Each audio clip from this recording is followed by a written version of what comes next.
Happy New Year! Happy New Year's, guys! Yeah. We have spent a whole week getting ready to get back into these wonderful questions, and I'm just kidding. It's only been 5 seconds in our life. How many words of Old Lang Syne do you know? I just watched When Harry Met Sally. Yeah. And they have that in the movie, and I don't remember anything. Okay, so you just heard it and you don't remember any of the words. Nothing. Should old acquaintance be forgot? Yeah. And never come online.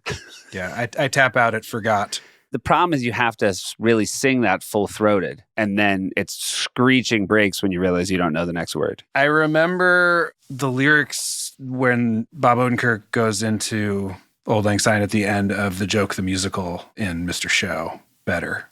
Okay, what are those? Prove it. He goes, "This is the knocking song in days of Old Lang Syne." He's the hated milk machine.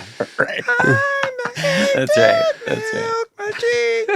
Everybody hates me now for doing what I'm told. He was trying to be bold. Why can't people keep their willies out of holes?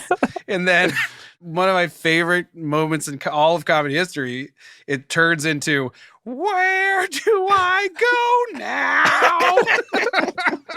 It's all flooding back. So good. The milk machine. Where do I go now? Oh, it's so fucking good. Sorry, this is right at the top of a Q&A app. This is nonsense. But that's good. You know, it's a rewatch for us, but I think there's also other things for people to watch. Yeah. Maybe for the first time. Yeah. All right. Happy New Year, guys. Happy New Year, Happy Seth. New Year. When we left it off a week ago or 5 minutes ago, depending on how you see time, Happy New Year's, souffle. I recently watched Seth's special on HBO, and after watching it, I'm curious whose Swedish Chef impression is better, Andy or Seth's. Let me start. I had some real ethical questions about whether or not I could Swedish Chef based on how close we are. Did you actually, though? I did actually. You mean for comedy on comedy, like, can you go into Andy's territory? Yeah. Going through my texts, Monday, October 28th. I texted Seth to say I loved his special. He said, was so worried doing Swedish Chef would end our friendship. And I said, do you remember what I said? No. It def crossed a line, but we're in too deep now. So earlier in our friendship, it would have been a deal breaker. Yeah, we're in too deep now. Yeah. There's no going back on our friendship. You can Swedish Chef it. So if this was a stand-up special that came out in 2007, it's a real problem. Honestly, it might have been a conversation. Like, yo, bro, you know I do Swedish Chef, bro. Peeing on my lawn. You know that about me. I only would have wanted that conversation if you did it as the Swedish Chef. Can I smirk to you for a smirking? Can I smirk to you? Hey, no bork borks here? No bork borks? But Smirk bork? Can I smirk to you for a bork bork? And would Jorn be doing your arms? Can we bork for a smirk bork? Hey, yeah, we can bork, but can you put down that rolling pin, bro?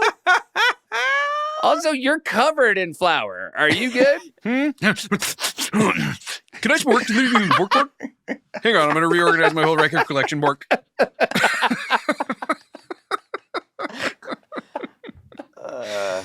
So wait, Yorm's been desperately trying to say what he really thinks about this. Okay. No, I don't need to say it anymore. But the reason that Andy's to me is slightly better is because I think that there's a thing that he goes a little lower, and so that puts him over the top to me. My theory is Seth intentionally didn't do his as good as he could. Ooh, that's a great Because- theory. Weigh it in the comments. Out of respect for his boy. Is that true, Seth? I think I didn't want to get caught trying too hard because at my best, I think it's still only half a Sandberg. Now, I also think Sandberg has an advantage because I do think if you 23 and me, you'd get a little Muppet in there. For sure. And I have, and there is. You got Muppet blood. A little Muppet. I'm like 13% Gonzo. Based on something Jack Antonoff said when he was on my show, Jack Antonoff just during the interview just started staring at Fred and talking to Fred. And the two of them were going back and forth. And Jack said, I'm sorry, when I see Fred, I have to do that because we're both basically like Muppets come to life. Oh. And he even said, I have it a little bit with Sandberg too. Yes. Still to this day, I think when you ask people like Bill and Lutz to do an impression of me, they pretty much go, "Dornishmur." Like their impression of me is me doing Swedish Chef. In Punching People Before Eating, there's like a dance that you do that is like Full this Muppet. floppy Andy dance that I'm like, that's pretty much like Beaker or any of those fuckers. Yeah, that's Muppet vibes. I mean, there's a reason I always wanted to play Muppets and do Muppet sketches, you know? Yeah. Because you didn't want to have bones growing up? Yeah, and just amongst my people. I am a fairly boneless I recently, physique. my Sandberg, which there's many, my Sandbergisms are legion and they find their way into a closer look a lot. I recently did in a closer look, just someone realizing they'd made a mistake and said, "Oh, fuck. And that was a real. Even afterwards, Sal Gentile, who writes them, was like, full Sandberg there. I was like, yeah, I don't know what happened. I love knowing I have any isms to do, man. Oh, I love it, Sandberg. Oh, man. They crop up in my parenting a lot, actually. In your parenting?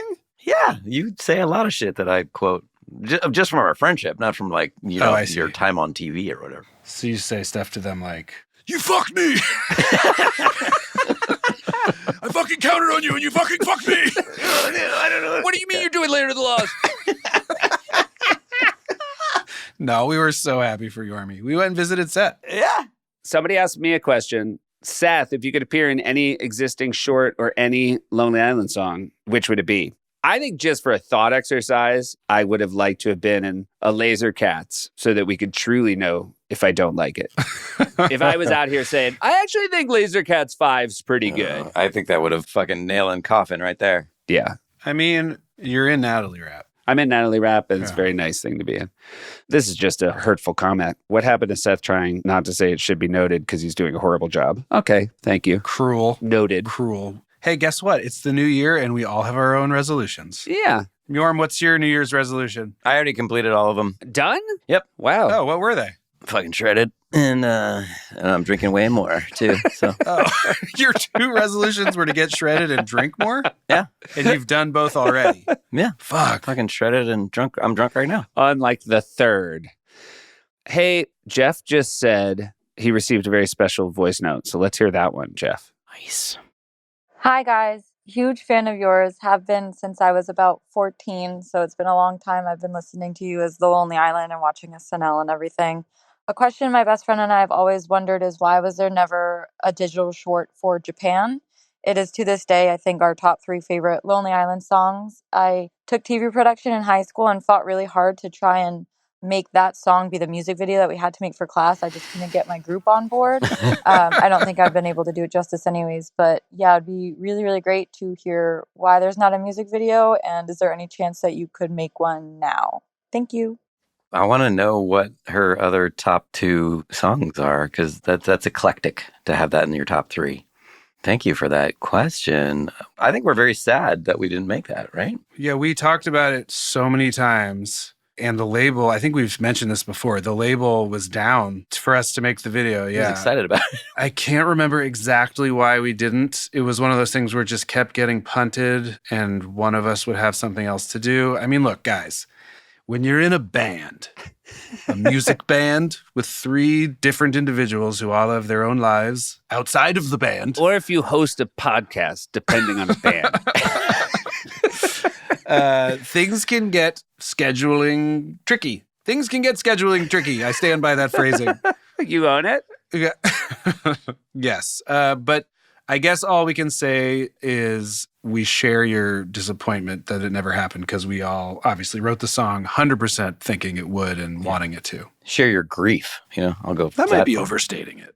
All right, gentlemen. This one might be a little hard for you guys to hear, but I'm just going to read it because it's quite a story. I just think you should know that the high school I went to is in Cloverdale, which is where Hot Rod was filmed, and is right beside the pool Rod jumps over in the movie. Our grade 10 gym teacher used to take us on walks at least once a week to a bunch of different filming locations around town. The ice rink Dave works at, the convenience store, the lot where Rod jumps over the buses, and then would explain what scenes took place at the location. Oh, no. Except no one had seen Hot Rod except me, so everyone was super bored. Then eventually someone snitched on the teacher because, in their words, they would rather run for an hour than listen to a synopsis about some random movie. So we had to go back to playing volleyball. Now the new generation will never know about the rich film history of Cloverdale Tragic. That was from Lauren. Oh, what a comment. my God. That's Fucking fantastic. Thanks for that. Shout out Cloverdale. People still say shout out. It was wonderful shooting there. We loved our time up there. We loved our time in Vancouver. That is so fucking funny. That is great. That's like a reason to make a movie. Like, it doesn't need to be successful just for that story, you know? It's so funny to think that's an interesting thing for kids who haven't seen a movie to hear. And over here, Not to tell them about a scene, but to bring them to the physical location and tell them about the scene. I guess the teacher was just like, history happened right here. and then opening weekend. You don't even start off by being like, okay, today we're watching a movie in class. It's a rainy day. Yeah. And then being like, okay, do you recognize any of that stuff? It's right outside. I will say, though, like, I get the excitement of places near where you are being and stuff, you know? Yeah, it was a very small town. I've been in show business for a quarter century. Yeah. I was watching an old documentary, The War Room, about the 1992 presidential campaign. And one of the opening shots takes place in Manchester, New Hampshire, where I went to high school. And I swear to God, I was like, oh, I know that fucking street. Like, yeah, exactly. It's so funny. Dude, the pool in Mrs. Doubtfire is at the Claremont Hotel, which is in Berkeley where we grew up. And every time I'm just like, I can't believe this is Claremont. It's so fucking dope. Support for the Lonely Island and Seth Meyers podcast comes from Airbnb. Hey there, Yorm. Hi. You love cool stuff. Oh my God, I can't. It's like my fave. Yeah. And, you know, sometimes when you go to one of our great cities of the world, Sure. you might end up in a touristy area. And shout out to tourists. I'm not looking down my nose. Sure. But you like to plug in to the parts of the city, the beating heart, as you like to say, of where the locals live. Beating heart, I like authentic experiences. I like local food or comida, depending on which part of the world you're in. Yeah, like all that shit. Well, I have good news because that is what Airbnb provides to you, Yorm. You don't have to stay in a hotel where the other tourists are convening. You can find your way into a local neighborhood that you otherwise maybe would never step foot in. One of those neighborhoods that doesn't have a big old hotel, but rather just an apartment where some people live and now are being kind enough to let you stay. So anyway, I feel like you get this. You're a smart guy. I don't have to keep saying it. You're speaking me long way. Thanks to Airbnb for sponsoring the pod, and do check it out. Yeah. Support comes from Rocket Money. Yorm. That was the sound of a rocket. Yorm, I bet you have so many subscriptions to things that you've completely forgotten you've subscribed to. Oh my God, Seth, you know me. I got problems, bro. Well, here's the thing now, man. You get Rocket Money, and they're going to show you all your subscriptions right in one place. They're going to help you cancel ones you forgot you had.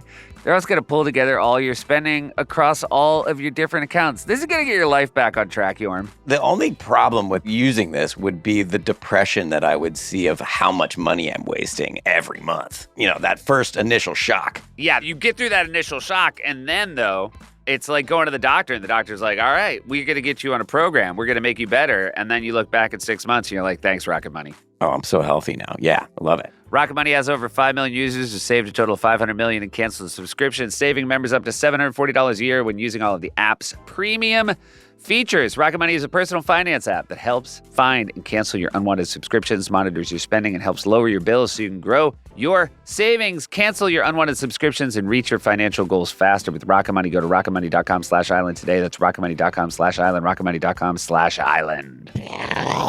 That was the rocket taking off again. This is just some granular stuff.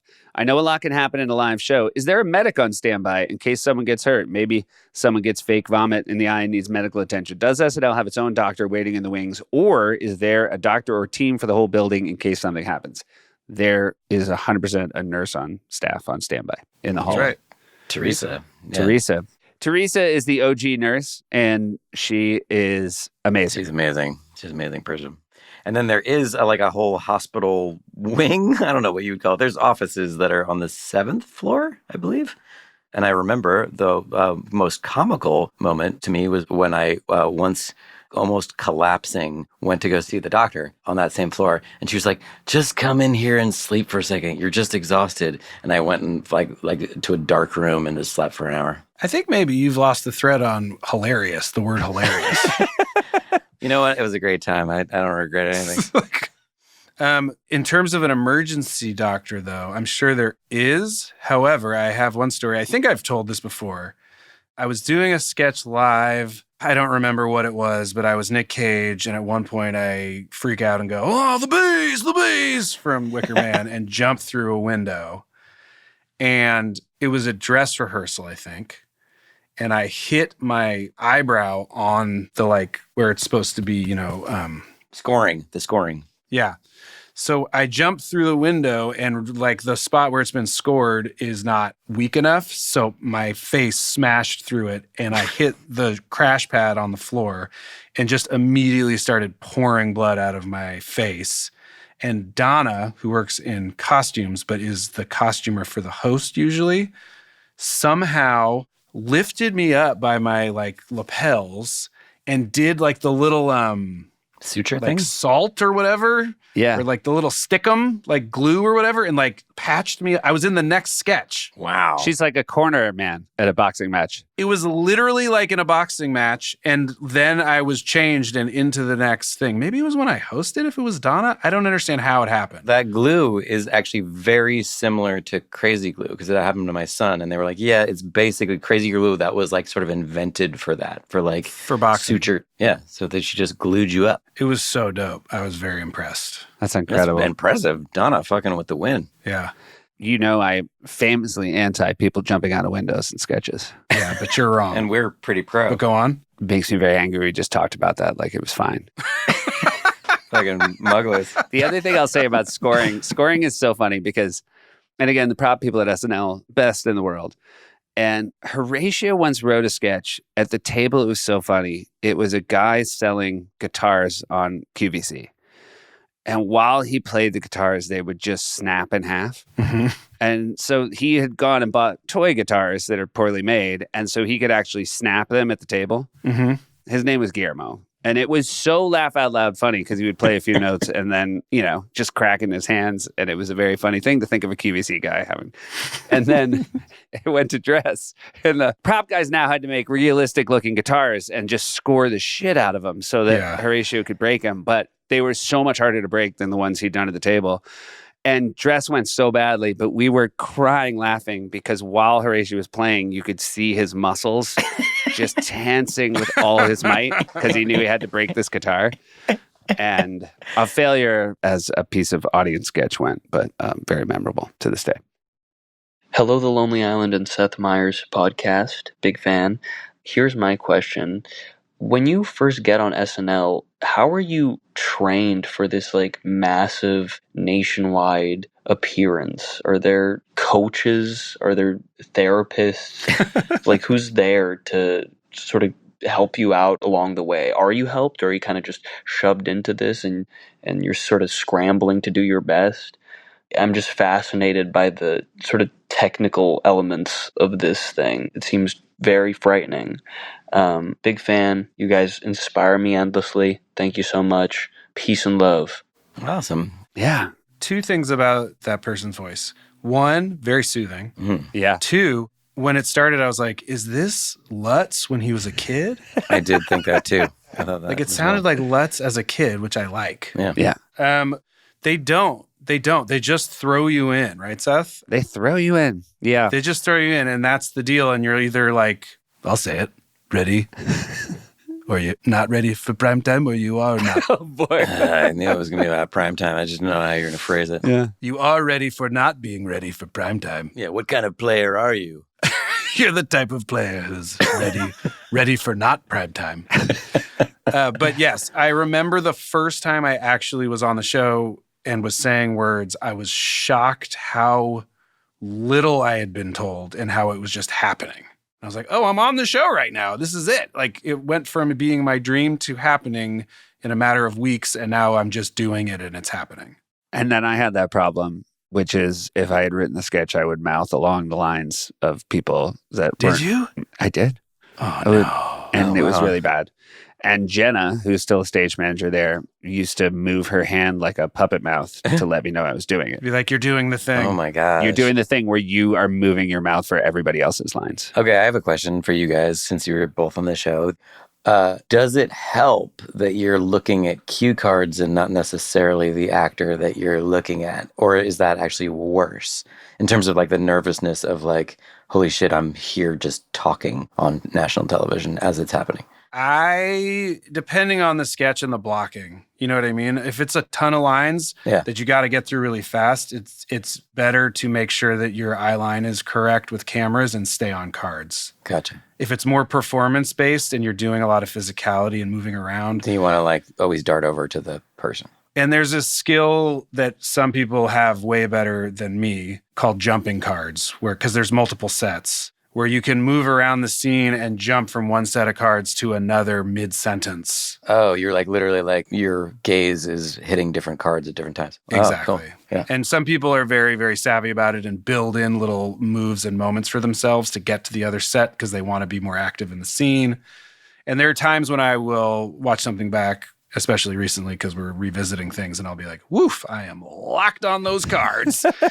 Who was super good at jumping cards? I assume like haters of the world, or Farrell, Wig, Dana Carvey, like the legendary Legends. people where you're like, they were like do-it-all people that can just like... I had that same hesitation, Andy, which is to jump a card requires faith that the second card will be there. And you know it will. Yeah. But it's such a leap of faith mid-line. But it's also, you're going pretty much off one set of cards for rehearsals. You don't see another set of cards until you block day of, right? Yeah. how many sets of cards will they have? Is it always two? It depends on how many characters are in the scene, but there could be 4 sets. Easy. That's max. Fucking though, right? amazing. Max, That's amazing. yeah. Usually 2 or 3. And if it's like a one or to camera, obviously just one, monologue one. And what percentage of the time are there mistakes on cards, would you say? Very rare. Very rarely. It's fucking amazing. That's like to have 4 sets of cards. They're fucking amazing. good. They're so good. Yeah. Cards, everyone in cards, they work so hard, so fast. It was even crazier going back this season, Seth, in my opinion,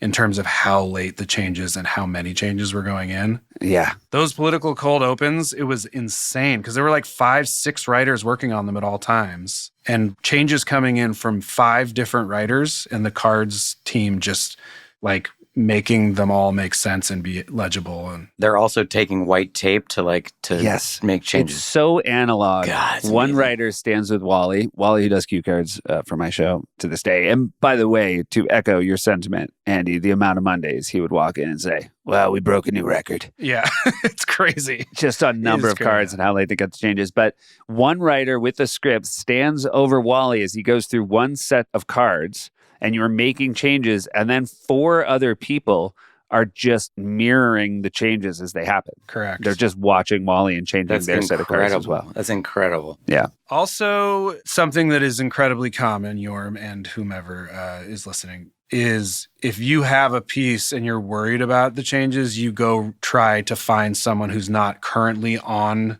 a sketch and look at your cards and make sure that they are correct. Yeah. And you can catch last minute things that way too. Right. It's so funny when you catch it's that thrill when you're running cards and you catch a change. You're like, no, that's still in. And then everybody's like, that's still in, cards, number 47, sketch 7, card number 47. And it really is. It's terrible that it happens, but it's so exciting that they know how to fix it. No, I mean, I obviously have checked cards at the show and doing live sketches and things, but it's so different to hear about your guys' experience of, and I just never realized it was that many cards too. Like you would have that many cards for one sketch too. It's incredible. The other crazy thing is sometimes if the show's running long, they'll start cutting. This only happened to me a few times, but it does happen where you are in the middle of your sketch and they start cutting the sketch live. Yeah. That's amazing. I was doing a sketch once and Chris Kelly, the other floor manager, was like, given like the we're cutting under his, chin thing. And they just started pulling cards out of the stack and throwing them away. And I was like, huh? And you have to be like in the scene while you're watching them do that and not freak out and fuck up the scene because you're live on television. And then keep going and try and make the transition from the cards that are getting lifted to whatever card it's landing on. It's psychotic. The idea of them thinking about like an actor who's like, you're in my eye line. Yes. Like when you're dealing with people literally throwing out your lines yes. live. Well, by the way, the hilarious thing is since I've left the show, you watch the show at home, and when things aren't perfect, you're like, this is a mess. Like you just forget immediately because you're like, I don't know, I want it to be as good as everything else I watch. Yeah.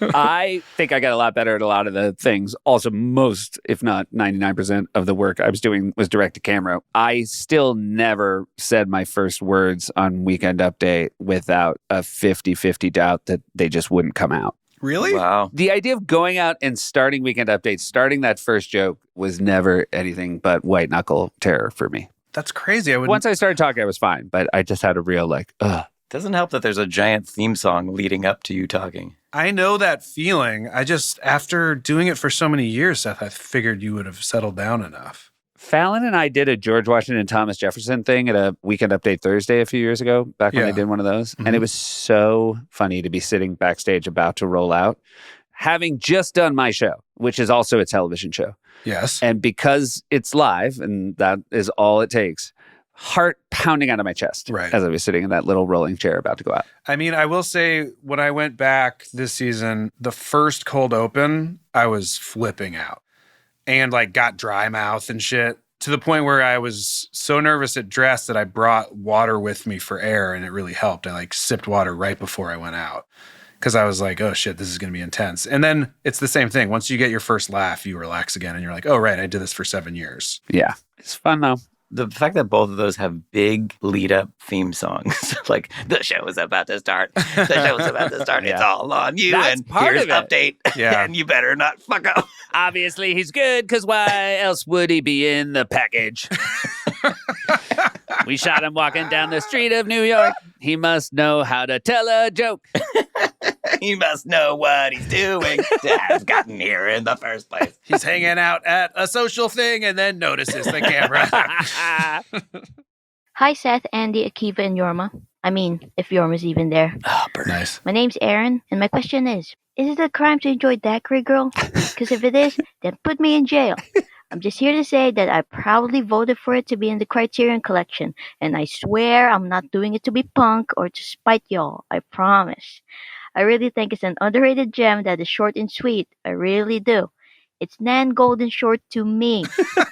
Love the pod. Love you guys so much. I've been listening since day one, and the reason I discovered and got into SNL in the first place was because of these digital shorts.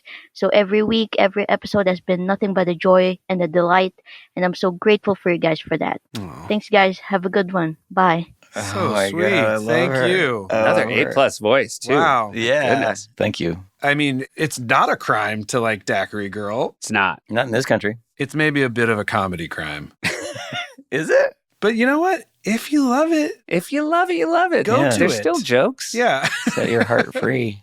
it's got jokes. I mean, look, they're all our babies. Yeah, that's a good way of looking at it. I love a good crawl, personally. Okay, so this is a really important question. Andy, is it just Frisbee that you hate, or is it all Italian Greyhounds? Really important. Thank you for that really important question.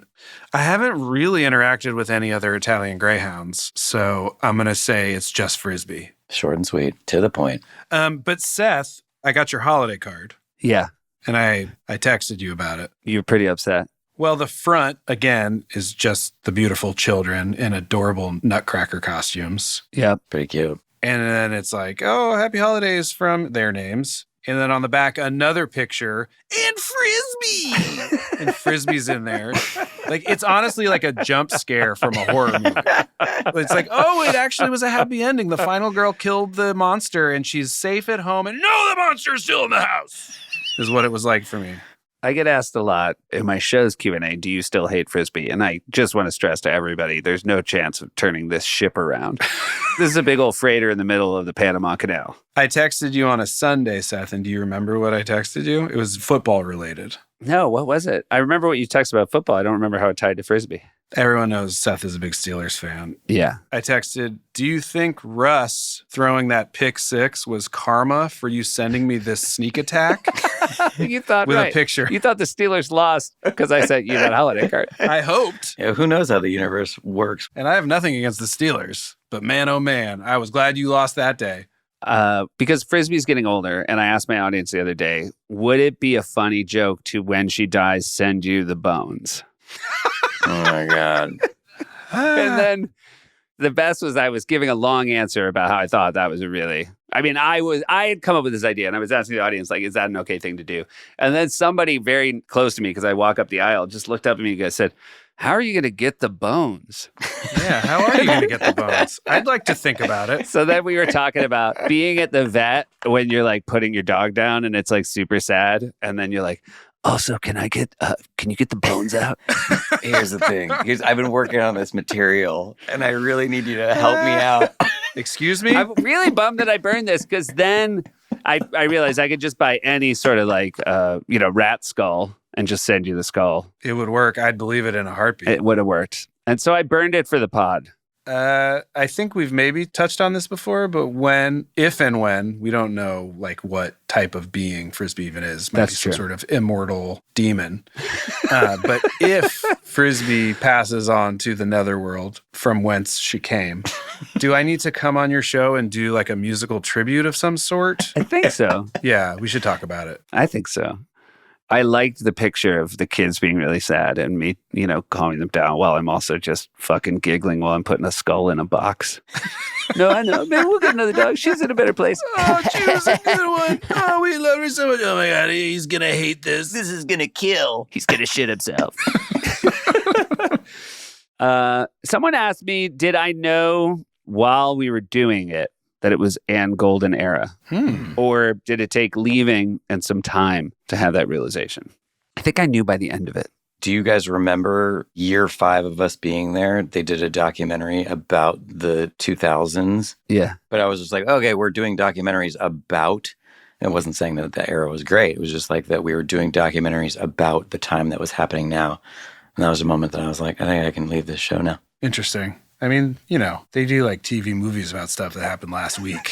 That's true. Doesn't necessarily mean it was good. It was also probably like contractually obligated. They just finished the one on the 90s. It was, for sure. But it was just weird to like do a documentary about what's happening now. Yeah. It had led up to that. They had done the other decades too, right? Yeah. But I will say, Seth Lee, by the end of my time there, it wasn't even that I felt like it was or wasn't. It was that a lot of people would come in. Yeah. Like hosts and famous people and stuff and be like, you guys have a great moment happening here. Like they would say it to us out loud. Yeah. Like, I've watched the show my whole life and it feels like it's really having like a cool moment right now. Well, I think that's about right. Yeah, I always knew. Brother. Yorm always knew. All right, next question. I like that Yorm went from a guy being blown away that they did a documentary about the 2000s right after they finished one. And then he's like... You're like a guy being like, do you know they have a whole encyclopedia, like a whole book about stuff starting with D? And you're like, yeah, but they did. There's ones before it. All right, the next question. Let's not talk about me. I mean, like, why the D's, man? I was like, whoa, I didn't realize D was such a hot letter. Move on. Hey, Andy, Yorma, Akiva, and Seth. I gotta tell you guys, I love the podcast. Me and my girlfriend, we watch it every week on YouTube. Because when you refer to something, we get the visual too of whatever sketch or even the digital short of that week. And then we also do the homework. So before we watch it on YouTube, we watch the sketch and then we jump right into the podcast and we love it. That's nice. Amazing. My question for you guys is, if you could be a part of any other era of SNL history, like any other cast, which cast would you want to be a part of? All right, thanks for the podcast, guys. Love it. Thank you. Thank you. That's a fantastic question. And I will just answer a question you didn't ask. If you could be a character played by anybody I worked with, Fred. That's correct. That was wonderful. That's a great question. What era would you guys join? I have a very specific answer. The original cast, just because I would want to see what that vibe was like and all the fuck around sort of nature of all of it. But really because the smaller the cast, the sort of more exciting the show is to me. And I think that was one of the reasons why I really liked our era, because it was only 11 people for a couple of those years. And I just think that people got more shine. And I think it just puts more responsibility on the cast and is more fun. Like, what was the original? Is it 7 people in the original cast? Yeah, I think it's 7 people. Yeah. It's pretty awesome. I mean, that's amazing. I would like to have been young and the same age as Adam Sandler and just be friends with him. I was going to say there's that moment, and it's loaded because it's generational, right? Like when I was the age that I was most hitting me there was one moment on SNL where like Dana Carvey, Phil Hartman, Jan Hooks, Mike Meyers, who exploded. And then at the same time, you've got Sandler, Farley, Rock, Spade, Norm. You know what I mean? Like Rob all Schneider. these Yeah, that's people, amazing. Schneider, that are all having like huge things. And they're all in the building at the same time. I would want to be there as a fan the most. I don't know that it would have been a good time to try and get anything on the show, though. Right. I, as a writer, and by the way, fantastic question, Mikey. Thank you. As a writer, I think I would have loved to have written for Phil Hartman just on that pure precision execution. Yeah. Feels like every writer's best friend. By the way, also that one season when it was, Christopher Guest and Martin Short and like the loaded Billy Crystal, like that season also as a fan to be like, hey, I get to be with all these like huge, awesome people. That would have been cool too. Hi guys, Olivia from Canada here. Long-time listener, first-time voice note leaver, big fan of the pod. And my question is for Seth. How does it feel to have turned podcast hater Andy Samberg into co-host of one of Spotify's most anticipated podcasts of 2024 that will now be forever and always a career title that is tied to his name? Thank you, Olivia. It's a triumph. Yeah, it's great. It's like My Fair Lady when like he got her to like stop talking like a dummy. Whoa! Is that the plot of My Fair Lady? I don't remember. Yeah, great. It's tough when you choose an analogy and you have like just a real broad stroke of what that whole musical is about. I think he found a dummy and then there was a bet. It's like that moment in My Fair Lady. Is this whole thing a bet? I think it's a And bet. then he's like, yo, I told you can't make a hoe into a housewife. And then they all just do a choreographed number. And you're like, wait, what the fuck? You said that's your first voice note. Yorm and I can tell you, we have received so many from Andy since that Spotify thing came out of him being like, I can't fucking believe it. We did it. Oh my God. I know it's the middle of the night, but most anticipated podcast. You guys, the anticipation's crazy. Most anticipated is actually faint praise because they're not saying the podcast is good. They were saying before you could listen to it, people were looking forward to it. Yeah, they were like, maybe. I mean, I know people listen to it because people say stuff to me when I'm out and about, That's good. Well, okay, so Seth answered the question. Andy, how do you feel about the podcast now? I mean, I would say 75% of the time, it's a pain in the ass. Just on a scheduling level. Yeah. Sure. Well, we all agree with that. But that being said, I do love chatting with you guys and goofing around. It's really nice. Yeah, I do too. And like I mentioned last time, like when you have the Mike Sure Jake Tapper episode, it is affirming and makes me feel happy about the work we've done and that it's affected people at all and made people laugh, which is all we ever wanted. This is my only time to hang out with friends, so I love it. I feel like if Andy's New Year's resolution was to be more introspective and forgiving, off to a really hot start. Because the last podcast before the new year, there was a 3-minute delay due to my technical issues. And you said, I know this isn't your fault, but I fucking hate you so much right now. Yeah, I did say that. And I stand by it. Because that's 2024. I could stand by that. That's old Andy. Different year. This is Andy 2.0. All right. We'll be back with the next one soon enough. Happy 2025, everybody. Yeah, new year. Gentlemen, I Happy love you. 2025. I love you, buddy. We love you, Akiva. Seth, before we go, Yeah. favorite breakfast cereal growing up? Sorry, the one you ate the most and then the one you most coveted. And then Yorm, you can answer after. Great. Grape nuts is what we ate the most. And then Frankenberry is probably what I wanted the most. And we never once had. And have you had it in your life? Yeah. I had a slumber party. And did you love it? It was pretty disappointing. It's a I little think when you sloppy. actually get that marshmallow, it's no longer. There's a reason we don't eat a lot of our marshmallows soaked in milk.